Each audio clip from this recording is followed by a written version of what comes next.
Galera, a tragédia tá preparada. Quando você achava que não tinha como a Torres Ramírez descer ainda mais, o bagulho todo consegue ficar ainda mais doido.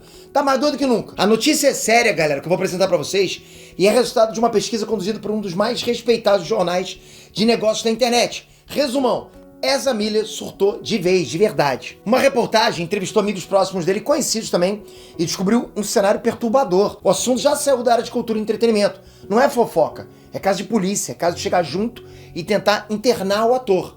Esquece o filme do Flash. O ser humano Ezra Miller precisa de ajuda. Precisa de ajuda agora. E você vai entender tudo que tá rolando nesse vídeo. Vamos lá.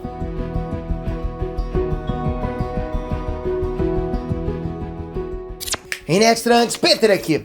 Galera, não é de hoje que o nome do Ezra Miller tá envolvido em manchetes ruins. Bastante tempo você tá vendo isso, tá? Esse ator que fez o Flash, o universo expandido da DC nos cinemas, foi preso 2 vezes no Havaí por perturbação da ordem, agressão, outras barbaridades. Você que acompanha está sabendo, né? Ele parecia fora de controle. Aí, informes mais recentes apontaram também que ele poderia estar envolvido numa relação muito estranha com uma menor de idade, né? Que inclusive teve com essa Miller no Havaí. E é claro que tudo isso afeta a imagem do ator. E tudo isso acaba afetando a imagem do personagem Flash nos cinemas também. Então prejudica muito o próprio filme. Existe um medo geral, generalizado, de que a Warner acabe cancelando o filme do Flash. Depois do que fizeram agora com o filme da Batgirl, eu não duvido mais de nada. Principalmente porque esse então tá mais na reta ainda, por tudo que tá acontecendo. Mas esse vídeo aqui não é pra falar do Flash, ok? É pra falar do estado em que chegou o Ezra Miller. O que eu vou contar pra vocês não é bacana, é muito preocupante. Eu acho que chegou o momento dos fãs mandarem um apoio para que o ator busque ajuda, para que ele se entregue e esse pesadelo termine de uma vez. Se puder fortalecer esse vídeo, já manda um like aqui embaixo. Vamos lá. Galera, olha só. Sério, eu relutei muito antes de fazer esse vídeo aqui. Porque a galera pode pensar que é fofoca, que é sensacionalismo e tal. Eu vou falar pra vocês que quando eu li a notícia, eu achei até que fosse falso, que fosse um boato maldoso. Porque eu costumo me deparar muito com esse tipo de coisa. Só que não. A reportagem foi feita pelo Business Insider. Pra quem não é da área, o Business Insider é um portal de negócios respeitado pra caramba lá fora. O foco dos caras não é fofoca. Tipo, não é disse-me disse. Eles não têm esse approach, né? O foco do Business Insider é business, é indústria, é dinheiro. Pro Business Insider fazer essa matéria é porque o lance ficou sério demais. Então vamos lá, o Business Insider entrevistou diversos amigos e pessoas próximas ao Ezra Miller para tentar entender o que tá rolando. Então os jornalistas correram atrás mesmo e o resultado é o seguinte. Nesse momento, Ezra Miller estaria atravessando os Estados Unidos sem endereço fixo, vestindo um colete à prova de balas e carregando pelo menos uma arma. Pelo menos uma. Pode ser mais de uma, ok? É uma imagem assustadora, ele não tá bem. Segundo as fontes consultadas pelo jornal, o Ezra Miller tá paranoico, achando que tá sendo perseguido pela FBI e pela Ku Klux Klan. É desse nível. Eu sei que uns de vocês podem achar que eu tô zoando, mas não é. É verdade. A informação que a gente tem é que ele teria perdido o contato com a realidade. O Business Insider teve contato com nada menos que 14 pessoas, é muita gente, né? E essas 14 pessoas contaram basicamente a mesma história. Ezra Miller tá atravessando um caminho perigoso. E tipo, não é intriga de um desafeto, galera. São 14 pessoas, algumas delas amigas, pô, dele de longa data, das antigas mesmo, brother do cara. Pessoas que já não reconhecem mais ele. São relatos de porte de arma, muitas armas em alguns casos, explosões emocionais, assim, assustadoras, pegar geral de surpresa. E uma estranha obsessão por meninas jovens, né? É o que esses 14 relataram. Vai lembrar que na justiça existem 2 ordens de restrição contra ele em relação a 2 moças lá de quem o Ezra Miller teria se aproximado quando elas tinham 11 anos. Então a justiça não quer nem que se aproxime. Tipo, porra, não pode nem chegar perto, tem que ficar bem longe. Assim, não tem ninguém acusando o Ezra Miller claramente de ter relações com menores de idade. Não é isso. Só que a galera declarou que o Ezra Miller chega junto, acolhe essas meninas, afasta da família e começa a exercer um forte controle físico e emocional. Já não é boa coisa. São muitos os relatos publicados no jornal e quanto mais eu lia, mais chocado eu ia ficando. Falei, não é possível.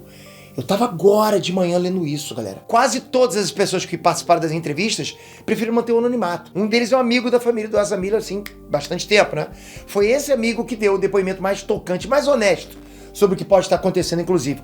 Não é um depoimento pequeno, mas eu acho importante colocar aqui na íntegra. Acho que permitiram que Ezra chegasse nesse ponto por causa de sua fama, sua riqueza, seu potencial de ganho, sua brancura e sua beleza. É realmente difícil intervir quando alguém tem tantos recursos quanto Ezra. Quando você é famoso, as pessoas são menos propensas a dizer não pra você. Acho que essas coisas podem ser muito perigosas. As pessoas na vida de Ezra estão realmente de luto pela pessoa que perderam, porque eu não acho que essa pessoa vai voltar. É isso. Os mais próximos, já estão jogando toalha, né? Porque você viu aí. É como se tudo isso fosse terminar em tragédia. A opinião da maioria da galera, dos entrevistados, né? É de que a Warner fingiu que não viu por causa do sucesso do Ezra Miller. Eu não sei se cabe essa parcela de culpa, mas o fato é que se a Warner tivesse mandado um puxão de orelha lá atrás, talvez as coisas fossem diferentes agora, ok? Galera, eu vou contar uma coisa que eu não sei se todos vocês sabem, tá? Robert Downey Jr. já esteve no fundo do poço. Talvez muitos de vocês já sabem, mas talvez a história que eu vou contar agora não. Ele estava virado nas drogas, ok? Robert Downey Jr. teve problemas pesados com drogas, com álcool. E o que ele fez? Ele chegou a invadir o quintal de um vizinho loucaço de droga com a pistola na mão. Esse momento na vida dele podia ter terminado de forma muito ruim, concorda? Ele podia estar preso agora, prisão perpétua, sei lá. Robert Downey Jr. chegou a ser demitido de uma série, perdeu a oportunidade de emprego, foi preso, destruiu o casamento dele. Aí a ficha caiu. Ele passou por reabilitação, mas ele tava totalmente desacreditado em Hollywood. A Marvel foi lá e botou fé no cara.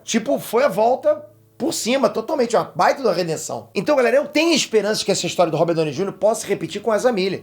Tudo tem um jeito nessa vida, eu acho que tudo tem jeito. Só que ele vai precisar de ajuda, de médicos, de amigos, de familiares, dos fãs. Sim, dos fãs, de todo mundo. A gente não tem que ficar apontando erro o tempo todo. É que muitas pessoas gostam disso, gostam de ver a desgraça dos outros, mas acho que a maioria não. A maioria de vocês prefere ver a saúde dos outros, prefere ver os caminhos felizes, né? Tudo dando certo. Eu fecho esse vídeo com as palavras de um amigo do Ezra Miller, que acredita realmente na bondade dele. Abre aspas. Essa é a pessoa por quem eu estou de luto agora. Ele sempre foi um pouco diferente das outras pessoas da idade dele, mas não assustador. Nós éramos muito, muito bons amigos. É realmente triste. Você que tá aí agora me vendo, você tem seu brother, você tem seu melhor amigo, sua melhor amiga. Já pensou se acontece algo com o seu melhor amigo? Como é que você não ia estar triste com isso também? Então a gente tem que desejar o bem. O que você acha da sua situação? Eu tô muito preocupado. Eu quero muito ouvir a opinião de vocês. Comenta aqui embaixo, toca aqui agora, se inscreve no canal, ativa o sininho, porque é importante, eu vou continuar cobrindo. Não foi um assunto totalmente nerdístico, mas acho que como faz parte do futuro da Warner, futuro da DC, acho que valeria a pena dar essa satisfação pra vocês, ok? Diz o que vocês acham, se inscreve no canal, ativa o sininho, eu espero vocês no próximo vídeo. Obrigado de coração, fui!